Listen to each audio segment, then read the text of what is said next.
when I went to college, I had really no idea what I wanted to do.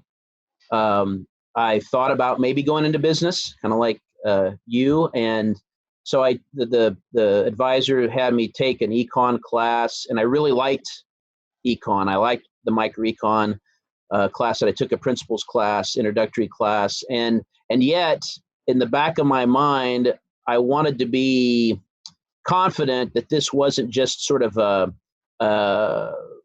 something that caught my attention because it was sort of fun, entertaining, right. puzzle solving in a Right. puzzle solving sort of way. I wanted it to be something real. Could I hang my hat on it? And so I had to become convinced that there was a connection between economic laws as were being developed and shall we say created reality that got in terms of the created order. And it was only after I sort of found that no, this economic law is real because it's the way God made the universe and made us in His image. And as you pointed out, I mean, there's a reason why we call the economy the Trinity, because it has to do with the three persons doing specific things for purposes. Right. In the same way as human beings made in God's image, an aspect of that is the fact that we engage in purposeful behavior. We don't just react to stimuli. We don't just act by instinct, but we have we have volition and moral responsibility. Right. And so when we act with purpose, and that itself, in that way, we manifest or we show that we have God's image, and that's really that purposeful behavior, that what we call human action is the basis, is the foundation, if you will, of the derivation of all the economic laws that we talk about in the discipline.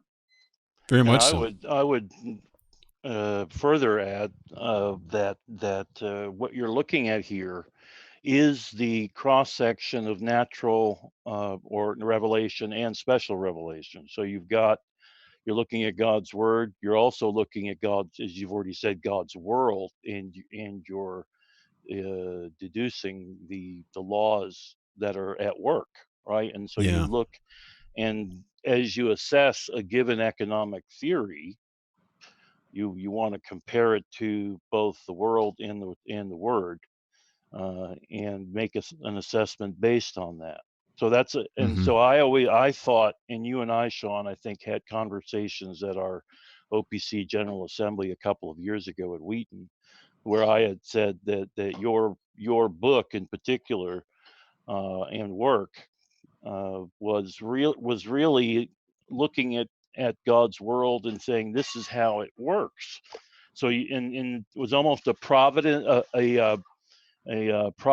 and Ecclesiastes way of looking. Solomon says in Ecclesiastes he wanted to look at everything and see how things work, and that's what we're doing. We're looking at how do people relate to one another, specifically in the monetary realm. Although you don't have to limit what we learn to that realm, but certainly that's the main thrust of what we're talking about here this morning. Yeah, I would say the realm of exchange, be it monetary or non-monetary, and then just how we allocate the goods that we have. How do we use them to achieve our ends? Think of Proverbs. It was Proverbs 6. Go to the ant, thou sluggard, and be wise. Right? He directs us to what He made. The heavens declare the glory of the Lord. So you have that aspect, and again, because the laws of economics are essentially manifestations of our being made in God's image. These are not just these are not human constructs. These are not arbitrary things ideas that we have that have just been constructed in a particular context. They are things that are going to be manifested wherever humans act, and that's in all time and all places.